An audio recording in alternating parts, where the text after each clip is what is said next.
Communities of some antiquity would likewise follow trade and art patterns.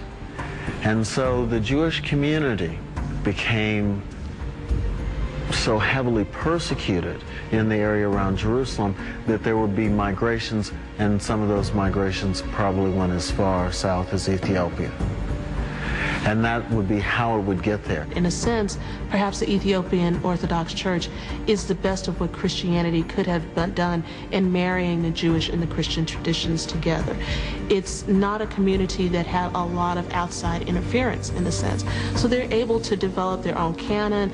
They're able to do some things without outside interference from other theologians or people who want to change their way of thinking. Because the literature of Ethiopia reflects an early stage of Christian literature, or what was read by Christians, and that these works were brought into Ethiopia. The book was preserved there as a kind of authoritative dealing with the stories of Genesis.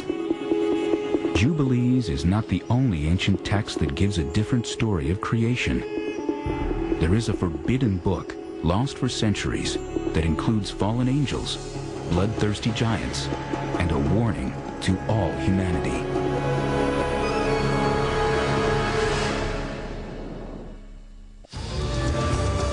We now return to Banned from the Bible.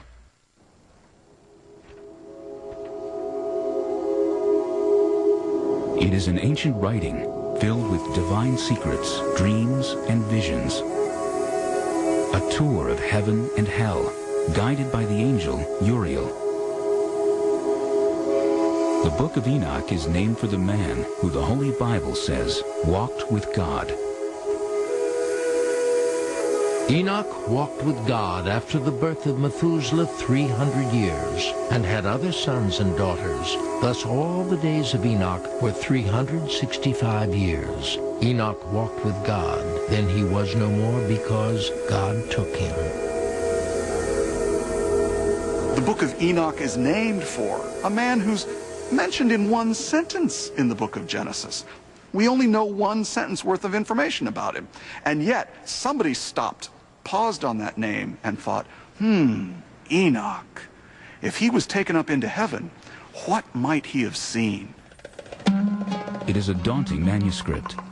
5 volumes containing 108 chapters. For many ancient Christians, the Book of Enoch was essential. Yet it was banned from the Christian Bible. We don't know why this literature was ultimately excluded from the canon. Perhaps it's because of its description of the fall of the rebel angels and their mating with mortals.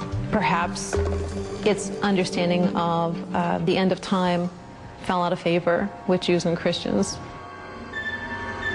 The Book of Enoch begins with a warning to all humanity that a divine judgment has been rendered and a sentence will be imposed. God tells Enoch that all life on earth will be destroyed in a violent flood, and, as with the story in Genesis, God blames this evil on the sons of God, angels who lusted after the daughters of men. These angels are sometimes referred to as watchers. They keep constant watch, and they decide one day, about 200 of them, that they're going to descend to the earth. They would like to very much make contact with these mortal women. The Book of Enoch may have been an attempt to expand on the mysterious giants, the sons of God, and the daughters of the earth, spoken of in Genesis. Anytime you read the book of Genesis, there are all kinds of unanswered questions. Suddenly, there is this quick few verses at the beginning of the flood story about giants in the land that come from the sons of God mixing with the daughters of the earth. And you stop and think, wait a minute, what's this all about? It's like it went by too fast. And you want to grab it and say, wait a minute, what was this? The Book of Enoch offers a disturbing vision of the fall of the angels who lust after earthly women. And they began to go into them, and to defile themselves with them, and they taught them charms and enchantments. And they became pregnant, and they bare great giants whose height was 3,000 ells. And when men could no longer sustain them, the giants turned against them and devoured mankind.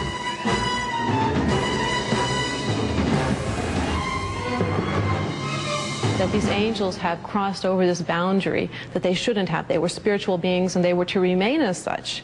When they decided to descend upon earth, this unleashed upon the earth all sorts of problems. Not only these giants who are bloodthirsty and violent, but also these angels went on to teach humankind a variety of forbidden crafts. They also taught human beings how to make weapons of war.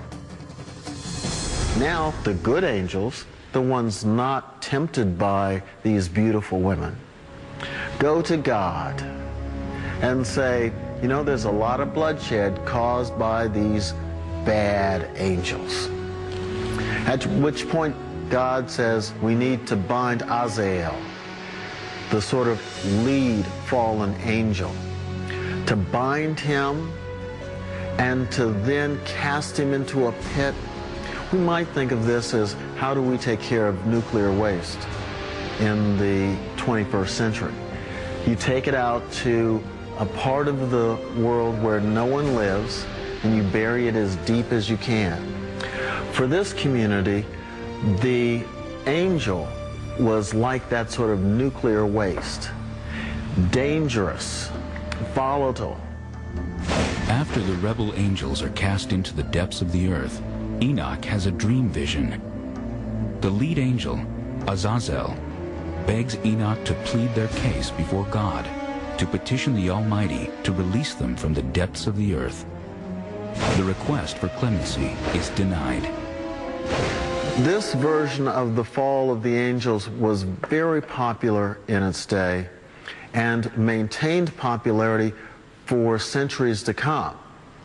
When we look at Dante's work on the Inferno, it's largely out of the material in Enoch. When we look at various snips of the New Testament, Enoch seems to be in play. In Corinthians, when Paul talks about women covering their hair so the angels won't be seduced and tempted, it goes back to the fallen angels tradition. Another episode tells of Uriel, a powerful angel in charge of the stars, who becomes Enoch's guide through the heavenly realms. Uriel's name, in fact, means God is my light. And whenever he is described, frequently in relation to God, he is situated to the east of God's throne. This is very interesting. Of course, the sun rises to the east. So this gets us thinking, Uriel, a figure associated with light, perhaps associated in some way with the sun, or the stars, or the idea of